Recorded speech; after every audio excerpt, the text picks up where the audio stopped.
What's the secret to capturing candid portraits on the streets? Let's get into it. People are at the heart of street photography. Our deep-rooted connection to others naturally draws us to photographs containing people. In street photos, viewers often subconsciously seek familiar emotions, gestures, or situations that evoke empathy, curiosity, or nostalgia. When viewers relate to the subject and the environment that they inhabit, they can then form a personal connection to the subject of the image, which helps to enhance engagement. This relatability will allow you to tell impactful stories. But to break it down specifically for your tutorial, shooting candid portraits focusing on single subjects is good practice for honing your street photography perception skills. It will also help improve your visual reflex muscles in observing and seeking out those subjects. Plus, it will improve your composition skills and also help you recognize good lighting. Let's jump straight in.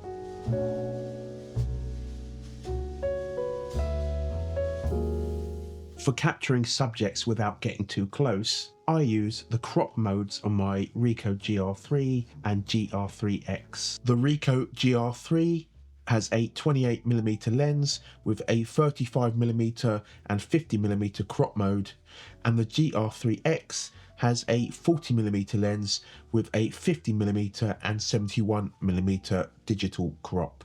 On the GR3X, the 71mm crop mode allows me to photograph subjects from a distance, ensuring I don't become a nuisance. Over time, I've developed an instinct for judging distances correctly, especially when using the GR3X with the crop modes 50mm and 71mm respectively. And I think you will be able to do this the more that you practice shooting with different focal lengths.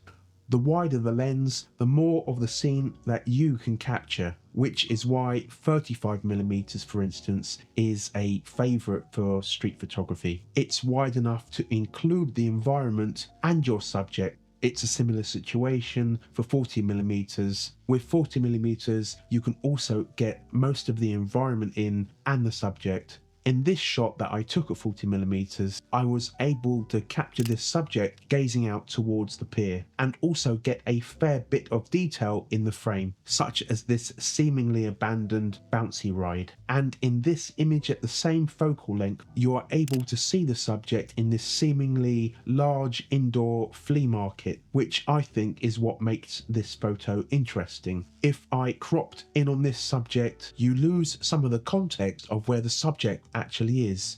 But at the distance that I was standing and at 40mm, I was able to include the flea market, which I think adds a bit of intrigue and much needed context. On the other hand, 50mm allows you to stand further back and still be able to get enough environmental context which will hopefully resonate with the viewer of your photos. At 50mm, I was able to capture this person lighting up a cigarette. At the same time, you're not only able to see the smiling photo of the pet owner with her dog, you are also able to see everything that's going on in the glasses store behind the subject. I can't directly explain why the odd number of 71mm is used as the crop mode on the Ricoh GR3X, but from my experience, it's a great focal length if you don't want to get too close to your subjects. And if you manage to frame correctly with a longer focal length, you can still get the immediate environment in the shot. One thing I like to do with the 71mm crop mode is to photograph subjects that are a fair distance away from me. In this shot, I was able to frame it in such a way that I could still get the context of the vintage clothing store in the foreground and the subject standing in the doorway. If I had shot this at a 50mm crop or at 40mm, the subject would have definitely been too far away for any kind of visual impact. And in this image, I shot at 71mm through the window. Just imagine if I was shooting at 28mm, 35 or even 40,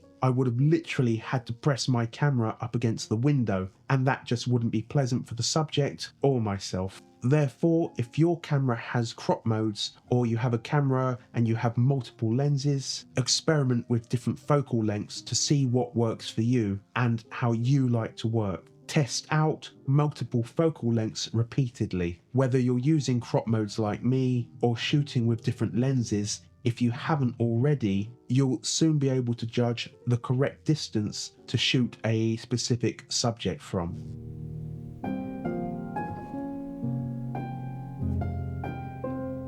When focusing on candid portraits, observation, quick reflexes, and patience are key to getting the shots that you want. Start by finding a busy location where people are constantly moving. Blend into the background and observe the scene, looking for interesting characters and moments. Then set yourself up for some running and gunning, grabbing as many shots as possible where you'll have the distinct possibility of grabbing a bunch of keepers.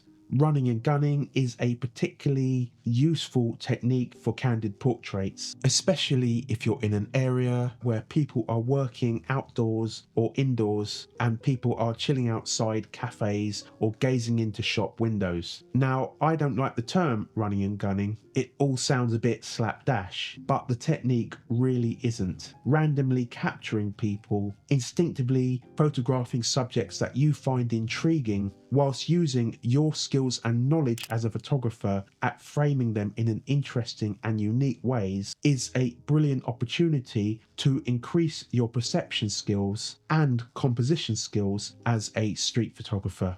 Use simple composition techniques such as the rule of thirds to place your subjects on the left or right intersections of the grid whilst incorporating the environment into the frame is an insightful way to add balance and visual readability to your images. And for attention-grabbing imagery, try framing your subject in portrait orientation and place their eyes on the upper third horizontal line. Or if you're shooting the whole body up close, make use of the entire 9-section grid so that the subject fills the frame.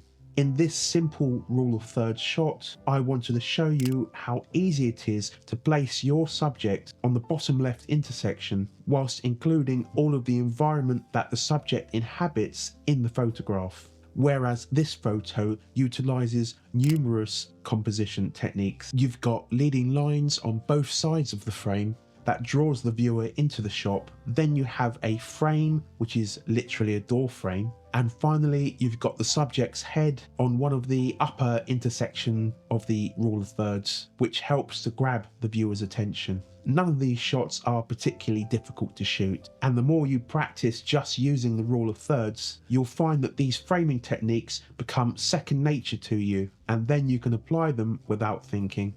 Of course, you can shoot inventively and try framing your subject so that they're in different positions around the composition, without intentionally placing your subject on specific intersections of the rule of thirds. The rules are there for you to learn from, but you can also grow as a photographer by shooting outside the box. When you're running and gunning, you can still shoot creatively. If your subject is standing behind an object, or they are close to something that you can incorporate into the composition to use to frame them in a unique fashion, try to work it into the shot. It really does make for some unique imagery that isn't just a typical portrait shot. By directly shooting into shops and capturing the subject inside the market stall, the viewer of your images will get a complete understanding of what your subject is doing and who they are. Now, I love keeping things unique and shooting outside the box and basically trying new things. I had no idea how this shot would turn out, but I thought I would try to capture this guy in between two t-shirts, which frames him uniquely, if not perfectly, how I wanted. And I also wanted to see how the images would turn out by capturing secondary subjects in the frame along with the main subject. I hope you see what I'm getting at. It's all about trying new things when you're out shooting the standard shots. So when you're out shooting, have a go at shooting unusual compositions. It really is very easy to do when you're running and gunning, as you can pretty much shoot what you want when you want. If you're enjoying this video already and you're getting something out of it, please give this video a like and please subscribe if you haven't already done so. I appreciate it.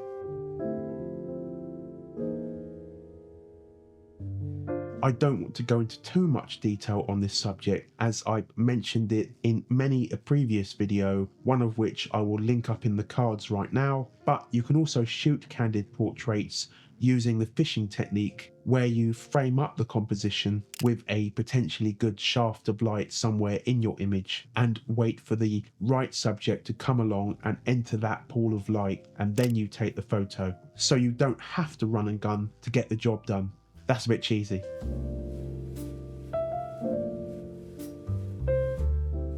Now, I plan to shoot this video in good light, but in this country there's no such thing. Therefore, I've had to dig into my beautifully crafted archive to find photos that I have shot in better light, simply because the weather in the UK is mostly rubbish, and I've since attuned myself to being miserable shooting in miserable conditions. Good light on your candid portraits offers a whole new dimension of viewability, where light and shadow create contrast and detail, shaping your subjects, giving them and their surroundings form and texture.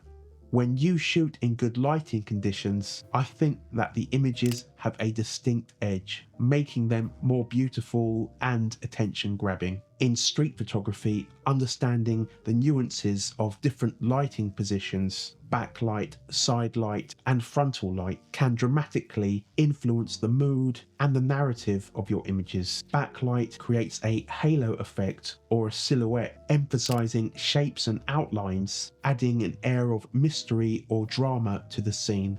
Side light is what it says. It strikes the subject from the side. Side light enhances textures and contours and can bring out depth and contrast because of the distinct shadow side that's always on the opposite side.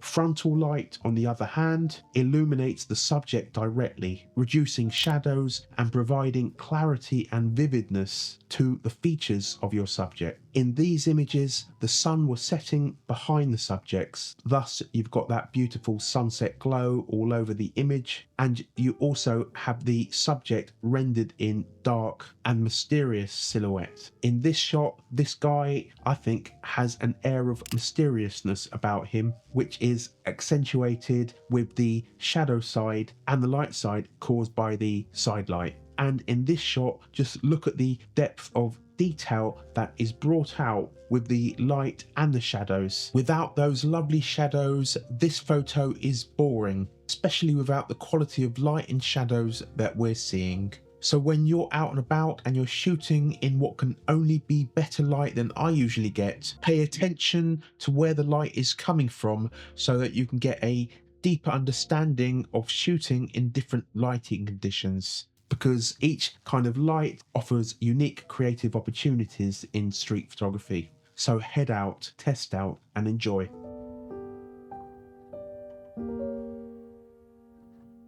I always shoot in aperture priority, especially when I'm running and gunning, as I don't want to be fiddling with settings in manual mode. But more fundamentally, I have a disability in my arms and I can't use manual mode without having the camera on a tripod or a monopod. But I recommend aperture priority for shooting candid portraits because it gives you a degree of control over your settings, and it also helps you get those shots quickly and easily. As you're wanting to capture the environment in your images, as well as the candid portraits, it's a good idea to shoot with a mid aperture of f5.6 to f8 and then up to f14 for shots that you want to have with a deeper depth of field. Of course, there's something to be said for shooting candid portraits with a shallow depth of field, so have a go at shooting at an aperture of f4 or wider if you want to start to get that creamy bokeh look in your photos, which I can't get with my cameras. It's your street photography, the choice is yours. I think it's great to use auto ISO during the daytime, 100 ISO to 3200 ISO with a minimum shutter speed of 1/250th of a second. That way, if the sun ever did come out, or if the weather got even more dismal than it already is, you'd be covered with a broad range for your ISO. I personally always use auto area autofocus in the center mode on my Ricoh cameras. It's not the best autofocus in the world, but it gets me the candid portrait shots that I need from various distances. So use whatever focus setting works for you and your way of shooting and your camera. Do you have any techniques that you would like to share in capturing people on the streets? And how do you feel getting close to strangers and shooting them? Please let us know down below. So when shooting candid portraits, go out, enjoy, have a go at using these techniques, run and gun, and take interesting shots from interesting perspectives. However, if you want to know how to pick the best aperture for street photography, then check out this video here. Until we meet again, go forth and create.